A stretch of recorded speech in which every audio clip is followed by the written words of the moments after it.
Hey everyone, welcome back to the Driveway Marketing Podcast. I'm your host, Bryan Durkin, and I want to thank a recent interview guest. I know I've been teasing you guys about interview guests, and I want to be a little controversial here. I stopped doing what was working. Oh my goodness.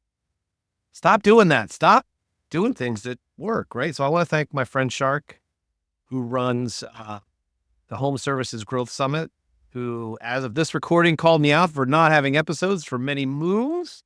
And so I apologize for that. So for those of you that are listening to this the first time, it's really not going to matter because we're going to have this going forward. But I have no excuse. These are a lot of fun to record. This is a way for me to give back, as I've said in earlier episodes. But I hope that you get tremendous amount of value. This is real time stuff that we work with clients every single day. I've got more than 30 years experience building and growing businesses in, dozens and dozens of niches, selling for hundreds and hundreds of millions of dollars, if not billions, if you include my clients' work. So this is not a, fly by night guru in the pan, buy my course right now and you're gonna do that. So you're gonna learn a lot. But you're not gonna learn crap if you don't do anything. Sorry to be a little harsh, but it's really disheartening because you see what we perceive as successful business owners in lots of niches, home services and IT and tech and manufacturing distribution, whatever it is, and they get good and then they get lazy. So we're recording this in the fall of 2024. At this point, there's been lots of headwinds in lots of parts of the country regarding lots of industries because of the Fed policy and interest rates. And then there's a political uncertainty of, what flavor is going to make the better for the economy and so on and so forth. And the reality of it is that I was in my mastermind group, and we'll talk about those later on. And they're like, "What's your take on this?" I'm like, "I love it." And they're like, "Why?" I'm like, "Because I can make money in chaos. Because while you're paralyzed thinking about what a candidate's going to do for your business or your tax bills or your whatever, I'm just saying I'm going to make money and pay people to figure out how to minimize any impact it is to my life." And I've been doing that for a very, very, very long time, right? So I started working in this industry. I started working in the mid 90s. I graduated college in the early 90s. I was on my own by the late 90s, and I've been that way ever since. So I want to say I think I've been working for myself for going on 27 years. I keep reinventing myself, hence the little gap in the kind of timeline there as you see it. So, but that's okay because the good news is that we're going to learn from that or we're going to keep going, right? So today's episode is a bit controversial. Hey, so, and it's okay to be controversial. It's okay to be a contrarian. It's okay to go against the crowd. And quite honestly, if you go against the crowd, you're probably going to be in a better place. So if you look at, I laugh, right? Go to the mailbox this weekend or next week, look at your Valpak coupons, right? Because everyone gets them. Every community gets some kind of Valpak or a magazine that is the home services thing. And in my market, there's 20 different guys that are doing pools, 20 different guys that are doing paver work and tile work, 3 different bathroom remodeling guys, 1 door guy, and a bunch of window guys. It's the same ad. We've been in business for X amount of years. We'll do the best price. There's one company that I see not all the time. They're a national company and they do something different, which I think more people should. Call today or fill out this form today to get your dream pool guide. Learn how to build your dream. Actually, I didn't call it a dream pool guide. I want to say your dream outdoor living. What do? They do kitchens. They do outdoor kitchens. They do outdoor pools. They do outdoor spas. They do like three or four different things, but they're not trying to sell you on the lowest price getting out of the gate.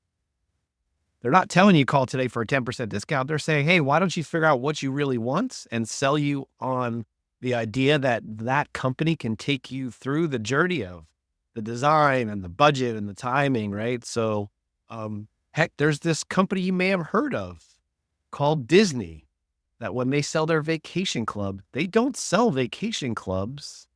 They invite you to your dream vacation guide.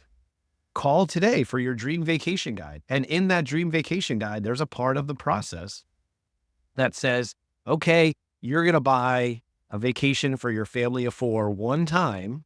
and you're going to stay at the All-Star Resort because it's a moderate price and it's going to be your dream. That's going to be your dream purchase, which is great. Fantastic. Come to Florida, spend money, right? They wanted you to do that. I live in Florida. Spend it. Spend money here. Just don't stay here. It's too crowded. You won't like it anyway. We have hurricanes. Don't come here. The other thing is that along the same other part of the conversation, I bet you they're going to figure out if you come from a wealthy community, you're a business owner, you're other stuff, and included in your dream vacation kit is going to be something about buying a lifetime of happiness, staying at the happiest place on earth with your guide of information. So anyway, I'm going to be controversial there. Don't do what everyone else is doing because it's a giant waste of time. I wouldn't say it's a waste of time.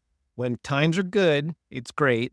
When times are bad, it's a race to the bottom, right? So if you're doing projects and doing jobs that aren't profitable, then that's going to be a problem.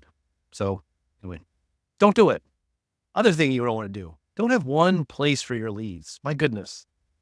Big topic over the last 6 months. Again, it's a political cycle. Geez, Google ads are expensive. Facebook ads are expensive. Well, of course they're expensive because everyone's trying to get to your same demographic.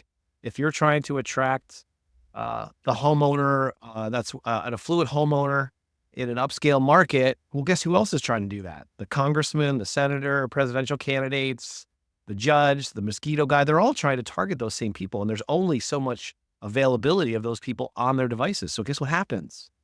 They charge more money. So a lot of discussions where a blended lead might have cost 10 or 20 or $30 2 years ago, or even a year ago, now are costing upwards of 100. That's 10 times the cost of your opportunity to sell something. That's nuts, right? I mean, I guess it can work, right? If you have certain businesses, those numbers, you can just absorb those numbers. But they don't work, right? So that's really tough to swallow because if you have a 100% automated closing funnel and no chance for humans to get involved, man, you better be good at it. And you're gonna spend a lot of money because I've been there and I've seen clients do it. You're gonna spend tens of thousands of dollars hoping that you can do that. It's like magazine advertising that doesn't have a call to action, right? It's good if you advertise, and where I live, we have magazines that are lifestyle magazines. And while the articles appear to be written by the publisher, it's a pay to play. So, as a let's just say you're a custom home builder, you might be spending upwards of $100,000 to have an 8-page spread in the magazine in the hopes that someone's going to call you. And then, oh, by the way, all of your subs, if they want their names listed in that magazine, they have to actually, I don't know, pay the same publication. So I'm going to be controversial. Make your own magazine. Hire a writer, hire a photographer, create the Inside My Community Today, create a 16-page newsletter and mail it out to the communities you want to be a part of, and then follow up.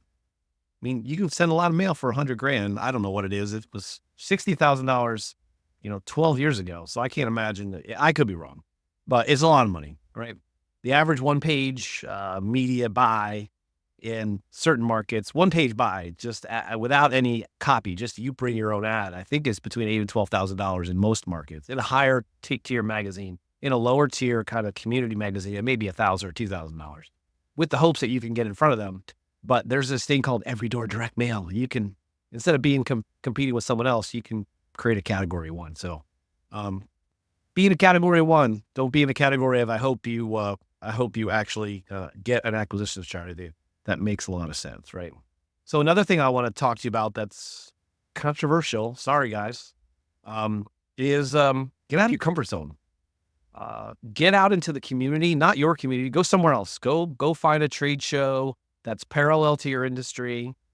Go find a trade show or, find out where your customers hang out and be an attendee. So for example, my wife, Pam, and I went to an alternative investment, real estate investment show, small event, maybe 400 people in Texas about 3 months ago over the summer. And I got to tell you, I'm not a loss for words, and I was lost. But I got to tell you, I left with my ideas just on fire going, man, how can I think about that community as a support mechanism for things I want to do both personally and professionally, right? So as I'm in my 50s, I want to find other means of, gaining long-term wealth for me and my family. And so looking at long-term real estate is an opportunity to do that. And they happen to share with you different ways you can buy stuff and different ways to do it. Hence the alternate investment channel. I'm not investing in Bitcoin. Sorry, I don't know enough about it. I'm sure a lot of people do. That's not my thing. But get out of your comfort zone. Go to some events that your customers maybe hang out because, if you are, if you're a member of the golf club in your community and you don't golf, but you go there for dinner, you're going to be seen for events. But if that's where your customers are, it's not a bad place to hang out. So, really, really think about that. And after, post-COVID, event marketplace is becoming more and more prevalent. I'm not saying you have to go to Cancun for a 5-day mastermind that costs $25,000. Find some industry events that are small. You're going to spend between $500 and $1,000 to be an attendee. You're going to get more than that as it relates to value and being a part of that, because they're just, they're events, right? There's events at every market in the world, every market of the country. And a lot of times, the big ones especially, you can attend for free. Spend the airfare, spend a couple $100, get out of the office, get out of the field for a couple of days and give yourself a chance to think. So get your butt out of the office and get doing stuff. Start talking to people because you're going to find that to be, you're going to find yourself, you're going to learn a lot of things and you're going to potentially find aha moments that can change you both personally and professionally. The last thing I want to talk about is, and I don't know the right term, but I like using two terms. Make a 2 millimeter shift, right? Making big changes is hard. Making tiny changes consistently is a game changer. So one of the things I do that I have done for a long time is I end every in-person meeting with new people I've talked to with a handwritten thank you card. I have a stack of cards. I just ask people, hey, do you mind if I got your best mailing address? I'm not going to put you on a thing. I just want to send a small token of my thanks for having a conversation today. It's really nothing. And that's the case. And you know what I send? Now I send a copy of my book. I have one. If you don't, just share a book that you like and a postcard that says, looking forward to talking to you again. And then in my case, I send them some coffee. And the coffee is, let's get together again and have a cup of coffee, right? So it's something, that's not something I do every single day, but when I meet and talk to new people, I do that 100% of the time. I can't tell you that even if it hasn't turned into an immediate sale for me or my business, it has created this pipeline of connection so that when I get a chance to talk to somebody again, it does that. So again, could I just send an email or a text? Absolutely. But guess what? I slowed down. I spent, 5 minutes. My assistant prints up the label, sends it to me. She's remote. I go to the printer, I print it, I stick 3 things in an envelope, and I stick it in my mailbox. Like, it's not big. And I do it maybe twice a week, but I do it consistently. And I got to tell you, that's been a game changer.